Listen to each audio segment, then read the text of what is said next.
Don't you love it when things are both easier and more affordable? Like when the rain washes your car for you. Or like when you save up to 10% by bundling your renters and auto insurance with USAA. Bundle with USAA and start saving. Get a quote today. Vitamin Water was born in New York because New Yorkers wanted more. Like more flavor to go with all the flavor. A refreshing drink after climbing 6 flights of stairs to a walk-up apartment.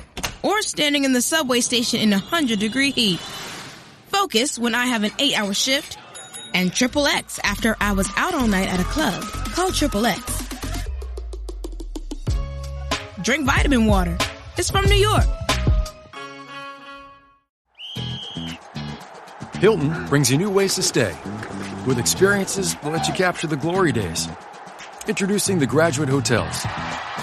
Each inspired by local college towns, these stays are always original and never boring. Get in touch with traditions all across the country and enjoy a stay that's a class above the rest. Book at Graduate Hotels with Hilton Honors Points at Hilton.com. It's a win-win. Hilton, for the stay. From the Fifth Quarter Studio in Madison, Wisconsin, you're listening to the Coaching Youth Hoops Podcast. They're playing basketball. Basketball. Here's our hosts, Steve Collins. And Bill Flitter. All right. Welcome. Coaching Youth Hoops. Excellent. You're going to be an empty nester next year talking about the subject we were just talking about. I am empty nester next year. That's right. Yeah. Yep. I'm going on year 2. And year 2 of empty nest. Yeah. Yeah. That just means more time for coaching youth hoops. It means it's buying back your time, coach. More fishing. That's what it means, actually. More fishing. There you go. Yeah. What are we talking about today, Coach? We are talking. Oh, see, he cut me off. See how I had much more to say, but that's okay. Coach, managing playing time. Yes. But before we talk about managing playing time, which is probably one of the biggest things parents. One of the biggest subjects. Yes. Subjects have. We got to give a big shout out to our sponsor, Game Changer, right? Game Changer. Yes. Go to gc.com/coaching youth hoops. And all of those parents who are complaining about their kids' playing time, now you'll have film on it, and you can tell them exactly how many minutes they are playing in each game. So go to gc.com/coaching youth hoops and go check that out and get rid of all of those questions from parents and how much playing time there. And if you set up your practices right, then you'll know who should get the most playing time. And then we have a solution to getting practices, don't we? Practice plans, don't we, Coach? Yeah, go to Coaching Youth Hoops. Check out your full season of practice plans already done for you. Save yourself some time. As I've been telling Coach, buy back your time. Stop wasting time creating practice plans. We've already done the hard work for you. Over 30 years of combined experience listening to right now. We know what works. We know what doesn't work. We took out all of the stuff that doesn't work. A lot more than 30. Yeah, I know. I should do the math on that. It's more like I've got 35 50? Myself. Oh, yeah. So it's 50. I got to start saying 50 years of combined experience. And we know how to handle those parent issues as well. So that's what we're going to dive into right now. Talking about probably, like you said, one of the biggest issues that parents complain about is playing time for their kids, and perceived or not perceived. My best story. This is just unbelievable. High school game, coming out of the post-game wrap-up, walking out of the locker room. Parent is standing there and ready to just pounce. Why is my daughter always the first one coming out of the game? She's the starter. I'm like, what are you talking about? And luckily, we keep stats and everything. Just keep stats. And I said, so we play, what was it? 32 minutes. Almost forgot. 32-minute games. She was getting 24 minutes in a game.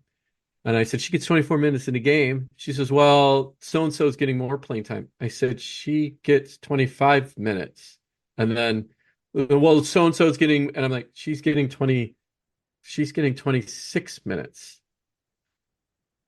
I'm like, that's not enough playing time. Right. I said, and then remember, there's other kids on the team. There's two other players that, we're rotating through. And anyway, so playing time is one of those big discussions. How do you handle it? What's fair playing time? Now, of course, there's the extremes to that where, when my son was playing baseball, talk about not getting enough playing time. But he still made it to college on the baseball scholarship. So just saying. Right. Um, uh, I didn't think it was fair, the amount of playing time that one of the other players got, but I never said anything. I let him deal with it and work his tail off and figure that out. So playing time is one of those things, right? It's tough, right? I always say to my players, and coach, you got to cut me off here. I always say to my players is, I don't determine your playing time. You do. You do. Yeah. No, I mean, it's also, I think there's a nuance to this a little bit with levels too, especially youth coaches. I think we probably Correct. have youth coaches. I agree with you. Coaching at different levels here, that if you're at an 8th grade competitive travel team, it's different than a 3rd grade CYO participation league. That's right. Yeah. So I think that's a big difference in, in that 3rd grade participation league. I think it's going to be important for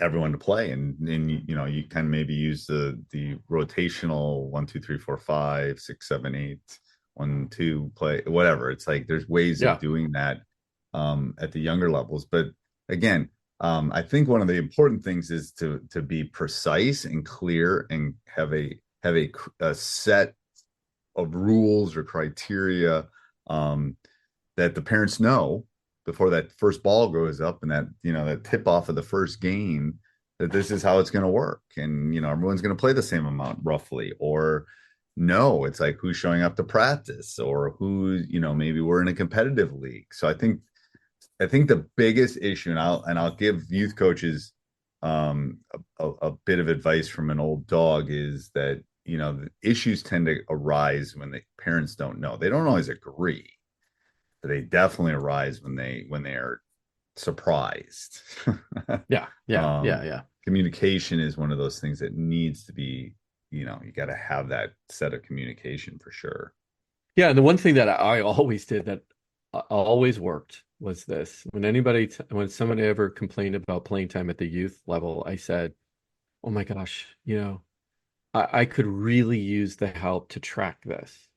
If you could come and sit, here with me during the games and track rotations, that would be awesome. It really, sounds like you're pretty passionate about that. So could really use the help. What do you think I got as a response to that? Rickets, I guess. Crickets? Yes. Crickets. Nothing. Not one person, not one complaining parent ever stepped up and said, oh, okay, yeah, I'll do that for you. 0, right? They never complained after that point either. So there's a little trick you can do there. But going back to like some steps here, as coach was right, set clear criteria on what playing time is. Even if it's stated in your rule book, again, don't assume that the parents know it during your meeting with the parents, that preseason meeting. Make that perfectly clear, even if it's an all play rule, right? Where everybody has to play. A lot of leagues have that, right? Where the first half, everybody's got to be in the game, has to have equal minutes. And then towards the end of the game, they don't, Right. That's whatever your rule is, common rule, right? Define that. And then, set the criteria, what gets you more playing time. So players know as well, showing up for practice, being on time, showing up for games on time, right? Right. And then, whatever that criteria is you want to do to evaluate how much playing time they're going to get. Again, goes back to communication, right? Right.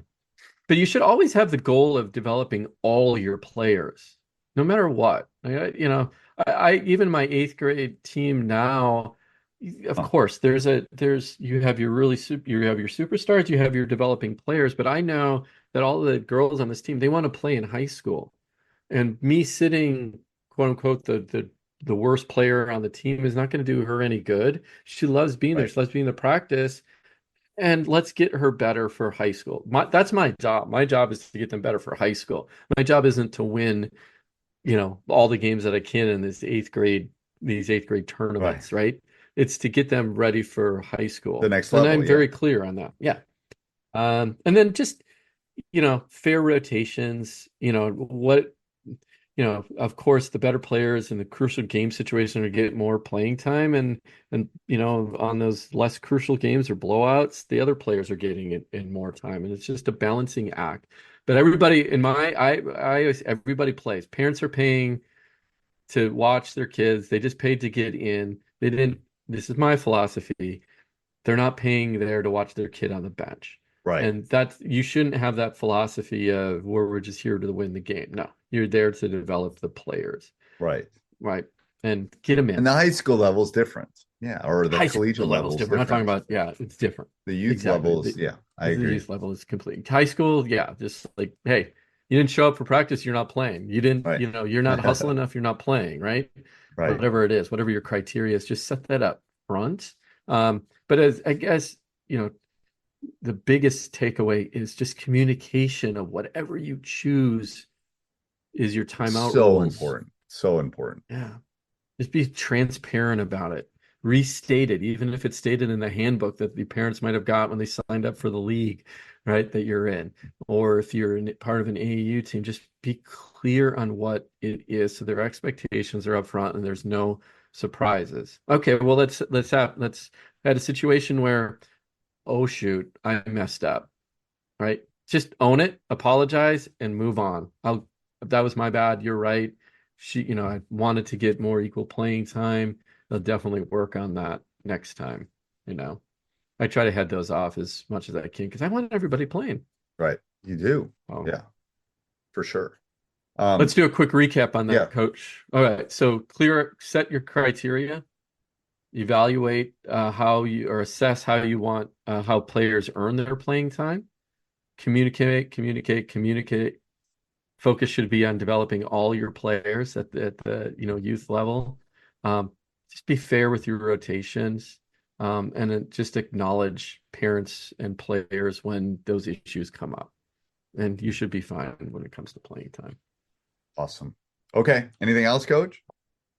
Coaches, go check out our weekly clinics, Coaching Youth Hoops. If you like this information, you're going to absolutely love what we've put together. Go to coachingyouthhoops.com/weekly-coaches-clinic. Every week. It's not going to get one thing. You're going to get a multitude of things in the clinics every week. Every week. It's stuff that Steve and I have learned over the years. We put it together. Again, that's coachingyouthhoops.com/weekly-coaches-clinic. Weekly Coaches Clinic. All right. We'll put it in the show notes. Till next week. All right. Bye. This podcast is part of the Sports Social Podcast Network.